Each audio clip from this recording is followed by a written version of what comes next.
This is Autoline Daily, reporting on all aspects of the global automotive industry.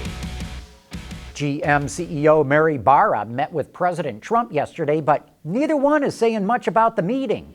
Barra told reporters, "We had a productive and valuable meeting." Well, let me translate. In diplomatic speak, that means they didn't end up screaming at each other. And now let me speculate. Maybe GM agreed not to join Ford and other automakers who have cut a deal with California on fuel economy, and if GM did agree to that, maybe Trump agreed not to criticize GM on Twitter anymore. And speaking of President Trump, he's stepping up his battle with California. The Detroit News reports that the Office of Management and Budget will submit a proposal called One National Program that will prohibit states from setting their own gas mileage standards. The EPA also plans to revoke aspects of a Clean Air Act waiver that allows California to set its own emission standards. That would undo a California law which requires automakers to reduce emission levels by 40% by 2025. However, the plan would leave in place the state's low-emission vehicle standards. And all of this likely will result in lengthy court battles. You know, if autonomous cars are going to be used for ride-hailing and package delivery, they're going to have to be on the road almost all around the clock.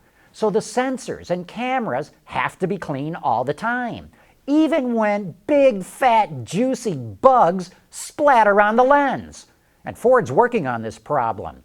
One solution funnels air through slots around the camera that creates an air curtain that blows bugs away from the lens. But bigger bugs can still get through, so the system shoots a powerful blast of washer fluid to clean the sensor, then a puff of air dries it. Software algorithms determine when a lens needs to be cleaned, and it's being used on Ford's third-generation autonomous vehicles, which are currently being tested in Detroit, Pittsburgh, Miami, and Washington, D.C.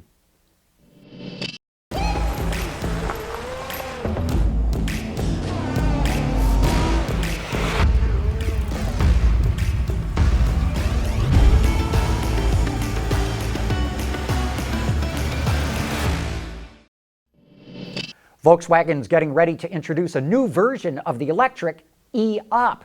Battery size was increased significantly, going from 18.7 kilowatt hours to 32.3, and that returns a driving range of 260 kilometers. That's about 161 miles. A 61 kilowatt electric motor helps move the e-up to 100 kilometers an hour in about 12 seconds, but that's pretty pokey.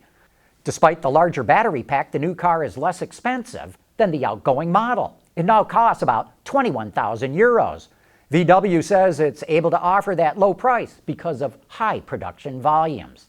And one of the ways that it's increasing those production volumes is by offering the e-up as a conversion kit for classic Beetles.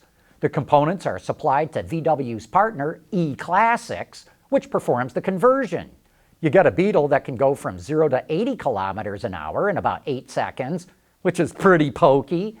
It'll travel 200 kilometers or roughly 124 miles on a charge. VW is also working on an electric conversion for the bus, and it says it could even do a Porsche 356. We've got more info on the plug-in hybrid version of the Jeep Renegade.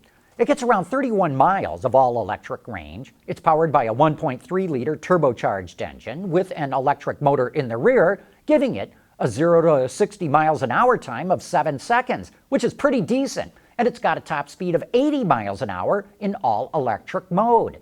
Combined power for the new plug-in is in the range of 190 to 240 horsepower, depending on the trim level. Apart from the increased torque from the battery, the Renegade Hybrid gets a new 7-inch LCD screen and an 8.4-inch Uconnect screen with features that are exclusive to the plug-in, such as power flow, driving history, charging times, and eSave, which charges the battery from the engine.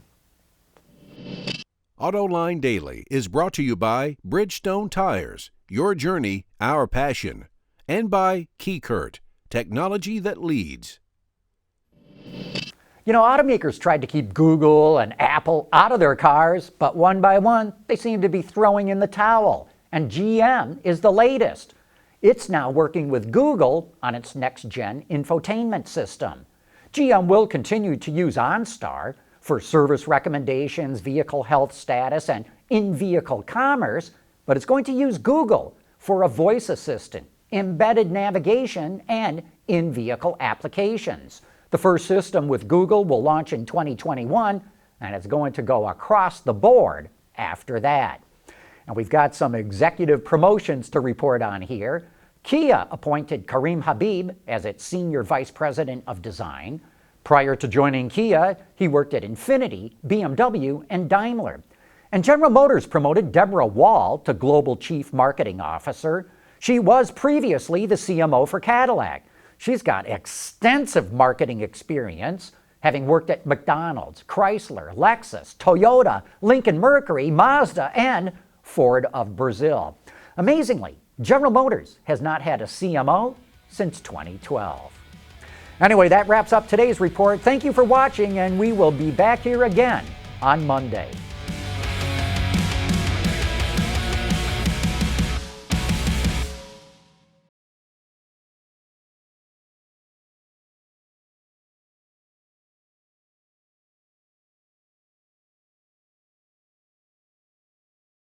Ward's is the industry leader for news, data, and analysis. That's why companies across the globe subscribe to our premium service, maybe even your own. Log in for subscriber access now, check your company's intranet for details, and rely on wardsauto.com to keep you informed.